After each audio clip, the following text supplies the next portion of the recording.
Saya kadang bapak-bapak ada ayatnya masih ragu lagi saya. Betul apa tidak yang diceramahkan itu? Udah ada ayatnya itu. Konon lagi ceramah tak pakai ayat. Nah, kemana pikinya itu nanti? Misal di Al-Quran itu ada dia sebut wa kulla syai'in ahsaynahu kitaba. Segala sesuatu itu kami tulis dalam Alkitab. Apa itu Alkitab? Tafsirnya ada 3. Satu yang mengatakan ilmu pengetahuan. Yang kedua dia sebut catatan amal manusia. Dan yang terakhir lauhil mahfuz. Mana yang betul itu? Tak tahu. Padahal sudah ada ayatnya itu. Jadi ceramah ini harus ada ayatnya. Sedangkan ada pun ayatnya masih ragu kita. Betul apa tidak itu?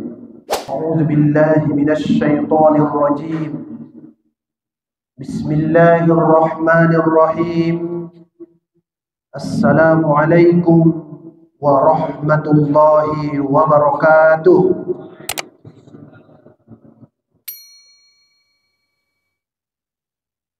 Innal hamdalillah nahmaduhu wa nasta'inuhu wa nastaghfiruh wa na'udzu billahi min shururi anfusina wa min sayyiati a'malina. Man yahdihillahu fala mudilla lahu wa man yudlil fala hadiya lahu. Saya hormati Bapak-bapak pengurus STM Ar-Ridho, juga pengurus masjid yang kita cintai ini. Yang saya muliakan para jamaah sekalian yang pada malam hari ini kembali datang mengaji. Alhamdulillah, saya ceramah di sini yang ke-12 kali. Artinya Bapak-bapak, sudah setahun kita yang mengaji ini. Biarpun ada bulannya lompat-lompat, kalau sudah 12 kali berarti sudah setahun. Karena sudah setahun berarti ilmunya sudah banyak. Apalah kajian yang paling bagus? Tentu Al-Quran. Saya kadang bapak-bapak ada ayatnya masih ragu lagi saya. Betul apa tidak yang diceramahkan itu? Udah ada ayatnya itu. Konon lagi ceramah tak pakai ayat. Nah, kemana pikinya itu nanti? Misal di Al-Quran itu ada dia sebut wa kulla syai'in ahsaynahu kitaba. Segala sesuatu itu kami tulis dalam Alkitab. Apa itu Alkitab? Tafsirnya ada 3. Satu yang mengatakan ilmu pengetahuan. Yang kedua dia sebut catatan amal manusia. Dan yang terakhir lauhil mahfuz. Mana yang betul itu? Tak tahu. Padahal sudah ada ayatnya itu. Jadi ceramah ini harus ada ayatnya. Sedangkan ada pun ayatnya masih ragu kita. Betul apa tidak itu? Sama juga di Al-Quran dia sebut labithina fiha ahqaba. Orang yang durhaka itu tinggal di neraka ahqaba. Lama sekali. Berapa lamanya itu? Ada yang bilang ahqab 70 tahun. Ada yang bilang ahqab 80 tahun. Ada yang bilang ahqab 300 tahun. Mana yang betul itu? Tak tahu. Padahal sudah ada ayatnya. Masih ragu lagi kita. Ya, alhamdulillah ada pengajian tafsir di sini, ada ayatnya. Supaya akurat informasinya. Inilah yang mau kita pelajari pada malam hari ini, Bapak sekalian. Mudah-mudahan seperti yang disampaikan Pak Ketua tadi, menambah ilmu untuk kita. Apa rupanya Ustaz guna ilmu itu? Nomor 1, biar tak bisa ditokoh-tokohi. Itu guna ilmu. Dia pegang kucing, dibilang orang, itu bukan kucing, itu kambing. Kata orang, ini kucing. Dari mana dia tahu kucing? Ada ilmunya. Dari mana? Beda bulunya. Pasti kucing. Bukan, itu kambing. Tidak, ini kucing. Pasti tunjang, meong katanya. Kucing lah itu. Dari mana itu bisa bertahan? Karena ilmu. Itu fungsinya ilmu ini. Supaya tidak bisa dibodoh-bodohi. Tapi kalau tak bisa dibedakan, mana kambing, mana kucing, lama-lama kambing, kucing, kambing, kucing, kambing, kucing. Ragu dia. Bagaimana supaya dapat ilmu, Ustaz? Inilah dia kerjaan yang kita lakukan malam ini. Insya Allah pertemuan ini berkah dan menambah ilmu bagi kita. Amin. Ya Rabbal Alamin. Apa yang mau dipelajari? Surah Al-Baqarah ayat yang kelima. Bapak yang hafal boleh didengarkan. Tengok Quran juga boleh. Saya akan jelaskan ini sekitar 45 menit. Pembukaannya saja sudah 7 menit. Berarti udah mau berhenti lah ini ceramahnya sebentar lagi. Udah mau habis. Ulaika ala hudam mir rabbihim wa ulaika humul muflihun. Mereka itu yang tetap mendapat petunjuk dari Tuhan mereka, dan merekalah orang-orang yang beruntung. Siapa itu Pak Ustadz? Mereka itu. Tidak bisa kita pahami ini kalau tak ditengok ayat sebelumnya. Siapa mereka itu? Ayat sebelumnya. Orang-orang yang beriman. Al-Quran membagi manusia itu 3. 1 orang yang beriman. 2 orang yang tidak beriman. 3 orang yang pura-pura beriman. Itulah manusia. Kita ini yang hadir ini semua namanya ini orang yang beriman. Mana buktinya? Dia ucapkan 2 kalimat syahadat. Kapan diucapkannya itu? Tadi pas sholat.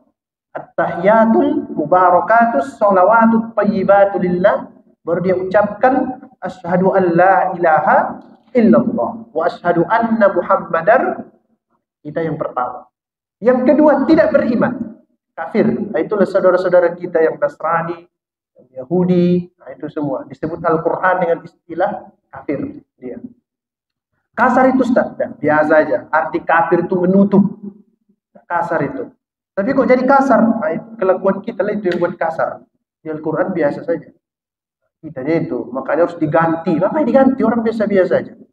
Qul ya ayyuhal kafirun. Biasa aja. Katakanlah wahai orang yang menutup. Gimana kasarnya itu? Nah, itulah.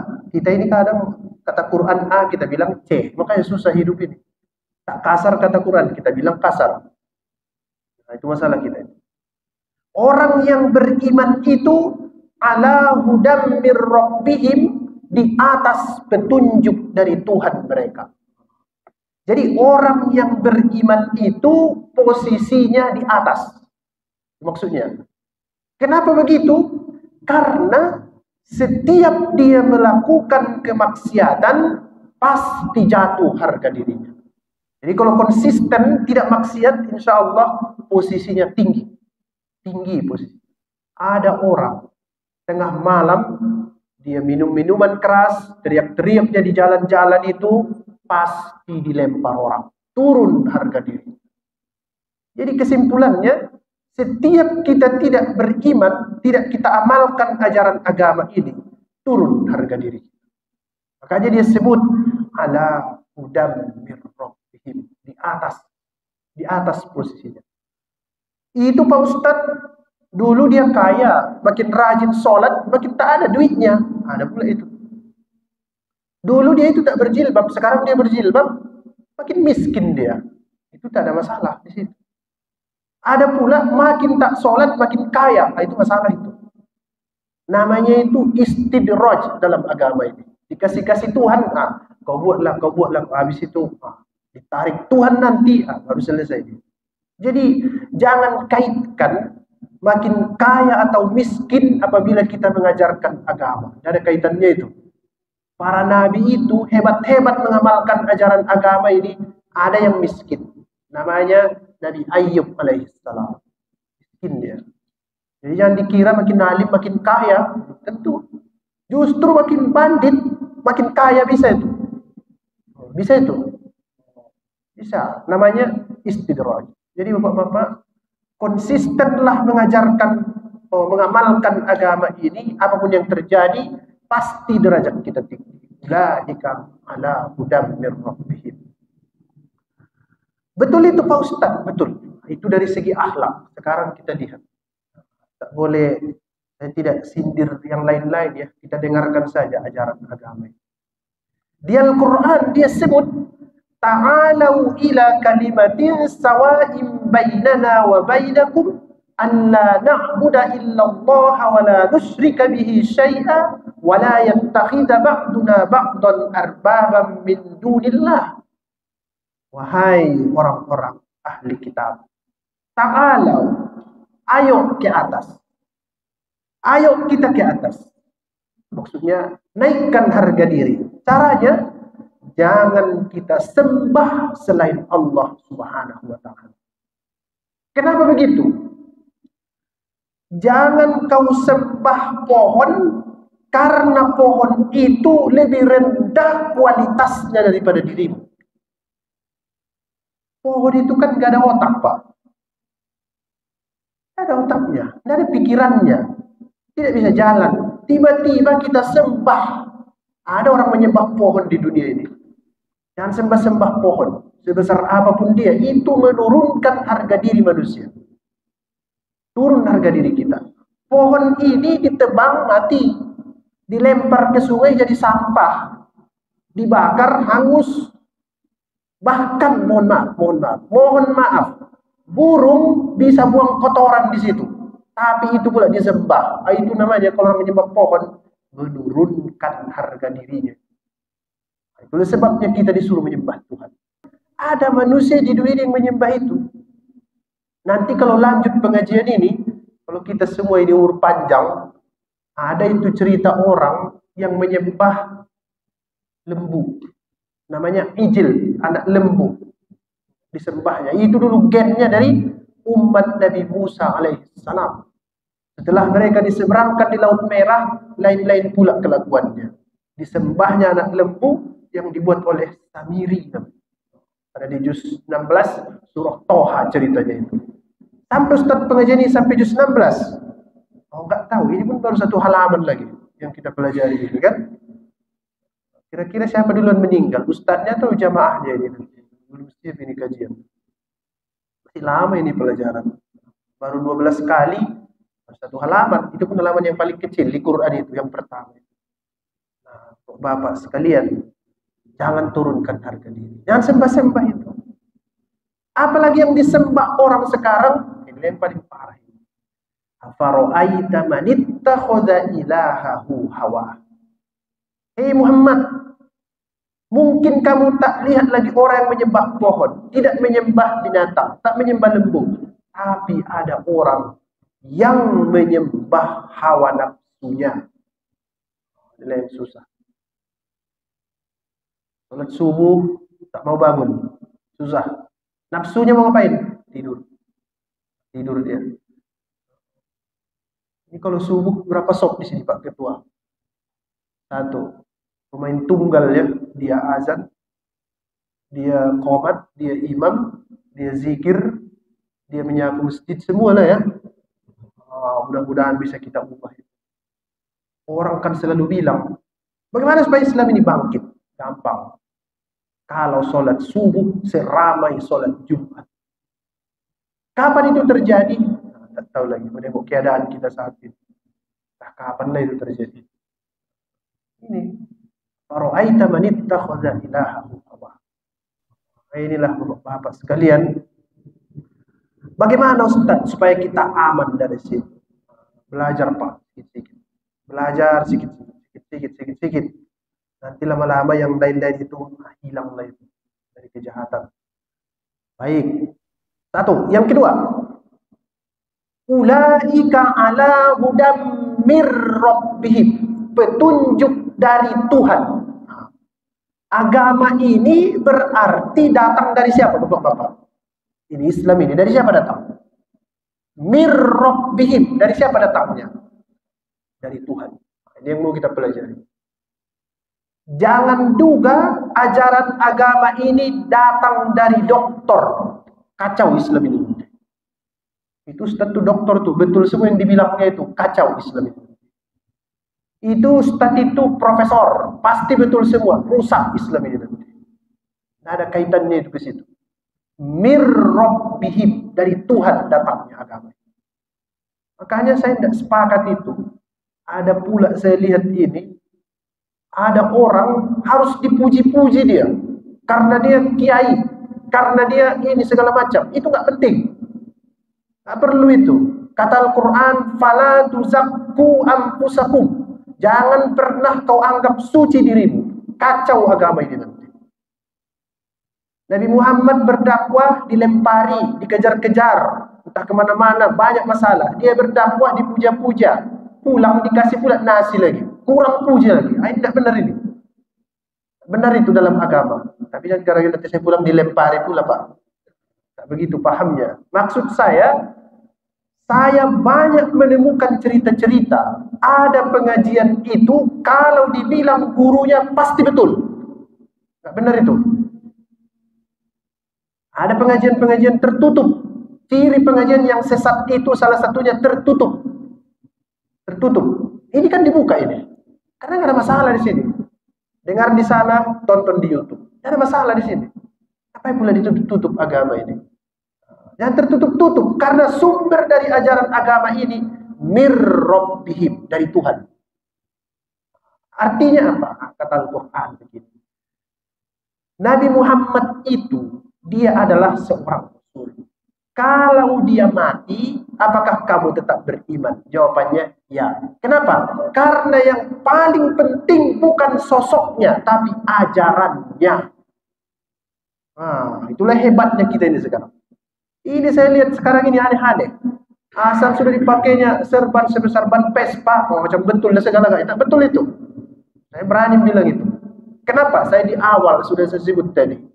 Ada saja ayat yang kita sampaikan itu belum tentu kita tahu mana yang betul. Apalagi tidak ada ayatnya. Kenapa Ustaz sampaikan itu? Ini menjaga masyarakat ini. Jangan sampai digiring entah kemana-mana. Saya sering bercanda-canda itu sama orang-orang. Kalau dia berjubah alim, saya bilang Abu Jahal tidak pernah pakai batik.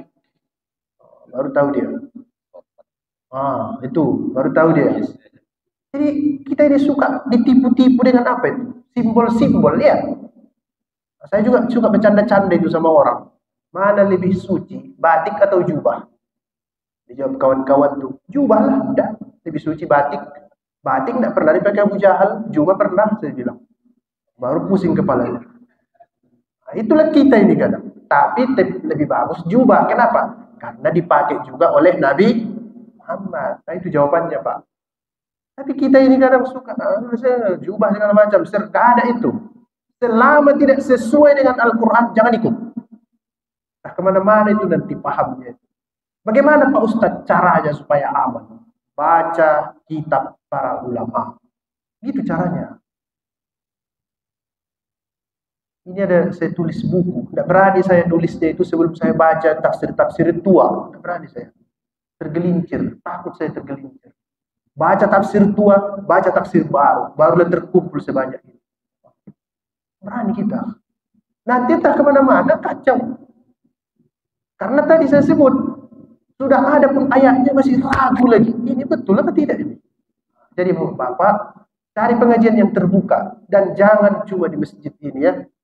Karena agama ini mudammir Rabbihim, datang dari Allah Subhanahu wa taala. Satu, tafsir mir Rabbihim. Yang kedua, apa tafsirnya? Mir Rabbihim, agama ini datang dari Tuhan. Siapa yang datang, Pak?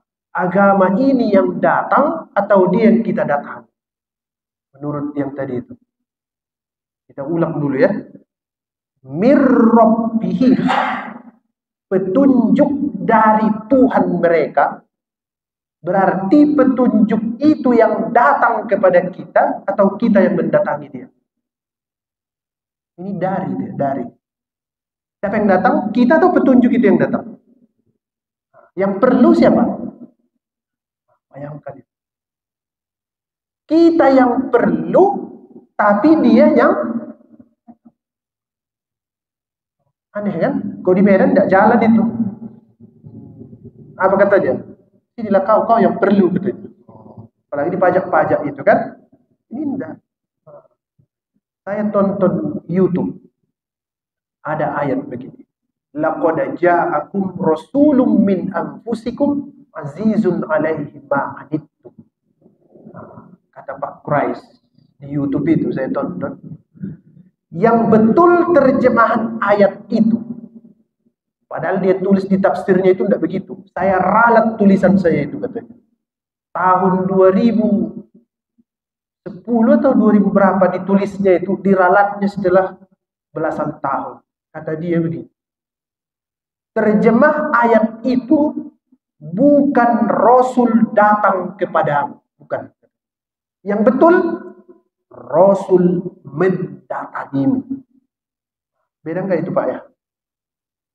Sekali lagi, agama ini bukan datang kepada kita, tapi mendatangi kita. Beda enggak itu? Mana lebih tajam itu? Datang atau mendatangi?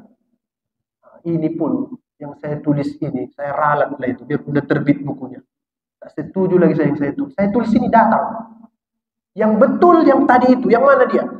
Mendatang. Artinya, petunjuk Tuhan itu serius mendatangi kita. Jadi apalah tugas kita Bapak-bapak? Kalau orang datang ke rumah kita, apa yang kita lakukan? Buka pintu rumah. Hormati tamu, kasih dia tempat duduk, kasih dia makan. Berarti petunjuk Tuhan ini datang kepada kita, apa tugas kita? Buka pintu hati. Buka pintu hati. Saya agak kurang yakin itu, ada orang bilang begini. Kenapa kau Pak masih celana pendek, sudah umur 60 tahun, itu kan buka-buka aurat. Dia bilang, petunjuk belum datang. Itu nggak benar itu. Iya, belum ada. Sudah ada di depan pintu itu, cuman dia tidak buka. Itulah sebabnya jangan pernah bilang jahat kalilah Tuhan itu, orang kafir dimasukkannya ke dalam neraka. Kenapa dia begitu? Ya kan sudah datang petunjuknya, tinggal dia tidak buka hati. Berarti siapa yang salah? Yang tidak menerima tamu. Itulah yang salah. Jadi kalau ada keluarga kita, anak-anak putri kita di rumah yang belum berjilbab, bilang, kenapa belum berjilbab? Nah, kalau dibilang, belum ada petunjuk. Baca sama dia. Ulaika ala hudam mir rabbihim wa ulaika humul muflihun. Apa artinya itu ayat? Nah, itulah lupa pula apa dibilang Ustaz tadi. Datang petunjuk itu. Jadi agak keliru itu. Misalnya nih, ada ibu-ibu. Kenapa belum berjilbab ibu? Tunggu hidayah. Kapan mau ditunggu lagi? Sudah datang. Bahkan tadi bukan sekedar datang, tapi sudah mendatang. Jadi orang-orang yang maksiat ini sebenarnya, dia itu bukan tidak didatangi oleh petunjuk, tapi yang dia lakukan adalah menutup hati dan pikirannya. Itu yang disebut tadi dengan istilah kafir. Itulah dia. Mudah-mudahan hati kita terbuka semua. Contohnya mana Pak Ustadz? Inilah datang malam ini. Ngaji dia. Dibukanya hatinya untuk mendengar petunjuk dari Allah Subhanahu wa Ta'ala. Kemudian yang terakhir, wa ulaika humul muflihun, dan mereka itulah orang-orang yang beruntung. Siapa itu? Yu'minuna bil ghaib, kajian yang dulu. Beriman kepada yang ghaib, wa yuqimunas shalah, melaksanakan salat, wa mimma razaqnahum yunfikun, menginfakkan sebagian harta. Yu'minuna bima unzila ilaik, beriman kepada Al-Qur'an, wa ma unzila min qablik, beriman kepada Taurat sampai dengan Zabur dan Injil. Cara mengimaninya sekarang itu tak betul. Begitu cara mengimaninya. Mereka itu, semuanya mereka itu ala hudam min rabbihim, di atas petunjuk dari Tuhan mereka, wa ulaika humul muflihun, beruntung mereka. Kesimpulannya apa? Kalau tidak beriman kepada yang gaib, rugi. Itu kesimpulannya. Kalau tidak sholat, rugi. Kalau pelit kali, rugi. Pelit-pelit sedikit tidak. Sudah saya jelaskan itu di sini kemarin. Kalau tak percaya kepada Al-Quran, rugi. Rugi. Rugi dia. Kenapa orang yang tidak percaya kepada yang gaib rugi? Mudah memahaminya. Orang kalau tidak percaya kepada yang gaib, pasti dia hidup suka-suka hati di dunia ini. Pasti itu. Kenapa kau mencuri? Kan tidak ada polisi. Kenapa kau mencuri? Kan tidak ada satpam. Kenapa kau mencuri? Kan tidak ada Pak Lurah. Itu dia. Tapi kenapa kau tidak mencuri? Karena ada Allah Subhanahu wa ta'ala. Gaib. Gaib. Dulu ada cerita, diceritakan guru di pesantren itu. Ada 3 orang murid, 1 murid kesayangan. Jadi cemburulah murid-murid yang lain ini. Kenapa mereka cemburu? Disayang kali murid yang satu itu. Jadi suatu saat, kenapa lah tuan guru sayang kali sama dia? Kan samanya kami, sama-sama murid tuan guru. Nah, beginilah, ini ada, ini burung. Coba kalian sembelih dulu, di mana tidak ada yang bisa nampak di mana ini disembelih.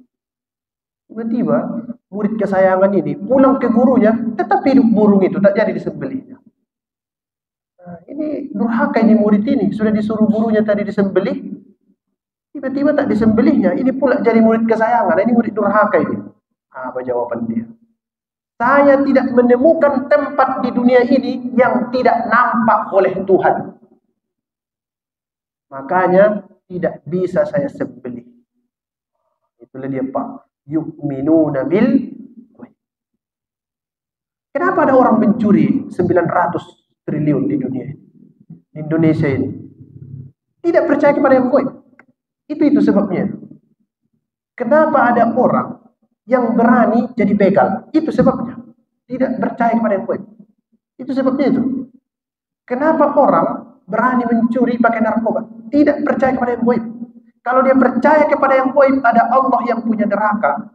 Salah satu siksa neraka itu yang paling ringan, dipakaikan selopnya, hancur ubun-ubunnya. Gaib.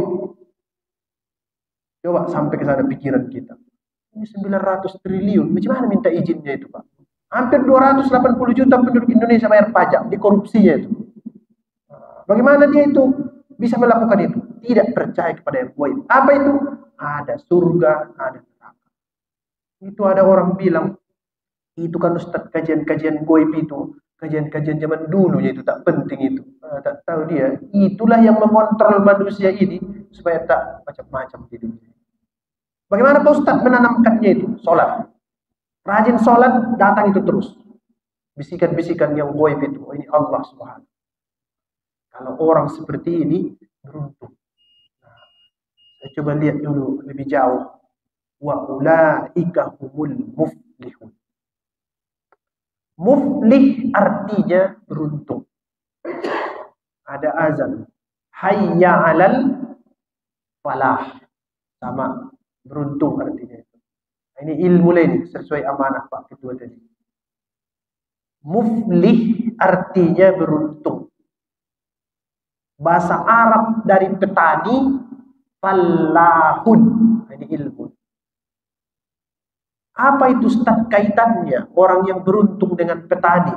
Nak nyambung ceramah Ustaz ini, akan begitu jadi kira-kira. Muflih, falah artinya mendapatkan sesuatu yang diinginkan. Itu falah. Nah, sekarang kita lihat. Makna yang kedua artinya membelah. Dibelah. Nah, petani itu, dia belah tanah itu, dia masukkan ke dalamnya itu benih, kemudian tumbuh apa yang diinginkannya. Makanya disebut dengan falahu. Jadi kalau ada ajakan sholat, hayya alal falah, itu artinya itu mari ke sini supaya kuberikan apa yang kau inginkan. Nah, itu maksudnya itu. Hayya 'alal falah. Terjemahnya begini, marilah meraih kemenangan. Itu kurang dalam maknanya. Maknanya yang tadi itu, memperoleh apa yang diinginkan. Nah, tiba-tiba Bapak-bapak sekalian, kalau kita di luar masjid ini, semua kita inginkan di dunia ini. Semua. Kalau bisa dunia ini kita telan sekalian. Itulah mau kita di dunia ini. Itu dalam hadis-hadis banyak disebut itu. Manusia itu banyak keinginannya sampai tanah masuk ke mulutnya baru dia diam berkeinginan itu. Mati maksudnya. Dia masuk ke dalam kubur itu. Tiba-tiba dipanggil ke masjid. Sini kalian sholat supaya aku kasih apa yang kalian inginkan. Nah, bedanya ternyata pas sudah sampai kita di masjid, sholat kita di sini, sujud kepada Allah, tidak ingin lagi kita yang aneh-aneh itu. Berubah. Tapi kalau kita hidup di luar-luar itu, semua mau kita. Tapi kalau sudah masuk ke masjid, diajak dia sholat, turun keinginannya. Turun. Apalah arti dunia ini. Makanya Bapak-bapak, kalau orang sholat di dunia ini semua, insya Allah aman dunia ini. Kenapa aman? Semua orang mengurangi apa yang dia inginkan. Tidak saling tabrak, tidak saling sikut, tidak saling tunjang dalam hidup. Ini karena banyak tak sholat, makanya banyak masalah. Nah, jadi ujung-ujungnya memang itulah, kalau ada seruan azan, sholatlah kita. Sholat kita.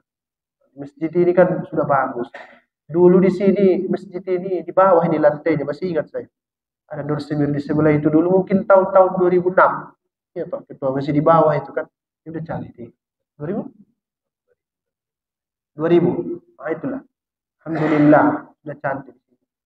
Kalau bapak-bapak hidup di luar-luar, keinginan itu meledak-ledak banyak segala macam. Tak tahu kita mana yang kita inginkan dan mana yang kita butuhkan. Jadi kalau datang ke masjid, diatur Tuhan kita.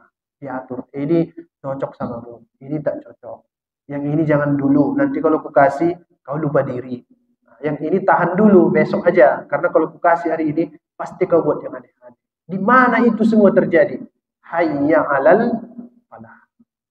Marilah meraih kemenangan. Di dunia ini Bapak-bapak sekalian, yang saya hormati, jangan pernah menduga bahwa di dunia ini ada kebahagiaan yang abadi. Tidak ada itu.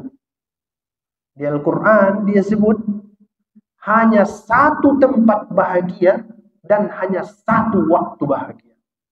Satu tempatnya, satu waktunya. Kapan tempat yang satu? Di mana tempat yang satu itu? Di surga.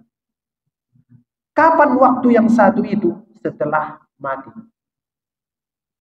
Al-Quran, yauma ya'ti la takallamu nafsun illa biiznih faminhum syaqiyyun wa sa'id. Pada hari itu tidak ada lagi mulut yang bicara, mati. Faminhum syaqiyyun wa sa'id, ada yang kecewa, ada yang bahagia. Berarti kapan dia bahagia? Pas mati. Satu lagi, wa ammal ladzina su'idu fa fil jannah. Orang yang bahagia itu fil jannah. Di mana itu? Di sini tak ada. Ada itu di sini. Ada Ustadz di mana? Itu di papan bunga pas dia pesta undangan. Itu ucapan selamat, bahagia. Doa-doa aja itu. Karena kacaunya urusan rumah tangga ini kita doakan. Kalau begitu, ada orang bermimpi nanti kalau aku nikah sama dia aman hidupku bahagia segala macam. Yakinlah sama saya. Nah, ini sudah dibuktikan juga ini di Al-Quran disebut.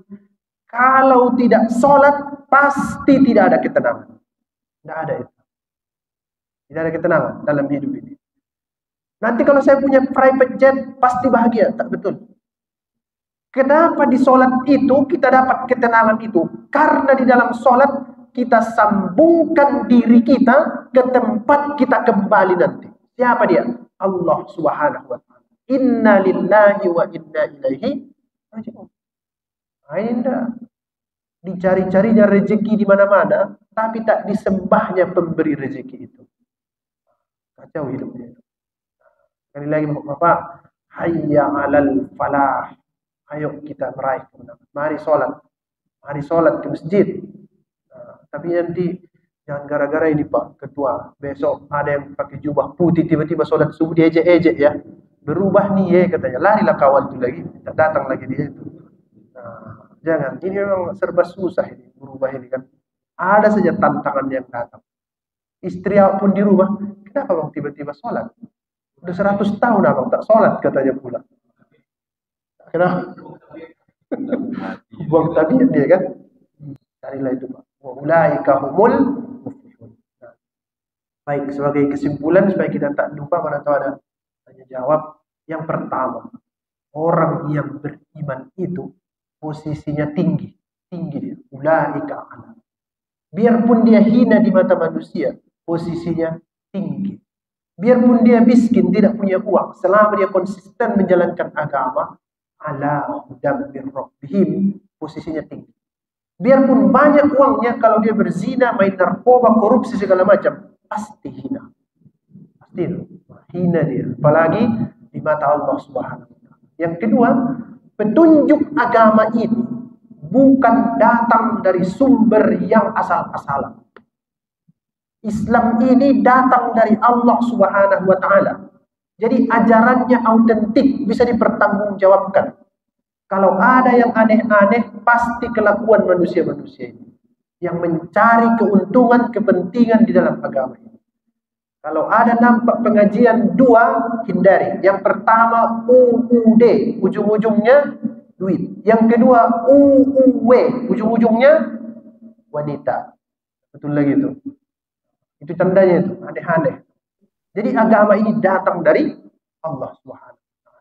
Kemudian yang terakhir, orang yang beriman itu beruntung hidupnya. Beruntung. Caranya apa tadi? Hayya 'alal falah, mari salat, mari mendapat kemenangan, salat kita. Insya Allah tenang hidup kita ini, biarpun belum bahagia secara maksimal. Kita cari itu ketenangan itu, tidak kerasa gerusu menghadapi hidup ini dengan kembali kepada ajaran Al-Quran. Bapak yang saya muliakan, yang dapat saya sampaikan, mari terus kita pelajari Al-Quran ini. Ini surah Al-Baqarah ayat yang kelima ini. Ada berapa ayat itu Pak Ustadz? 286 ayat surah Al-Baqarah. Ini ayat kelima ini. Berarti masih ada kajian kita 281 ayat lagi belum selesai. Bisa berapa lama kita ngaji? 12 kali. Terus belajar. Terima kasih Tuhan, mudah-mudahan bermanfaat kajian kita malam ini. Terus Pak datang, kita ini seperti handphone. Lowbat mati kalau tak dicharger. Cara mencargernya ngaji. Obat hati ada 5 perkara. Salah satunya membaca Al-Quran dan maknanya. Apa itu? Belajar tafsir. Nah, inilah yang kita lakukan. Terima kasih. Assalamualaikum warahmatullahi wabarakatuh.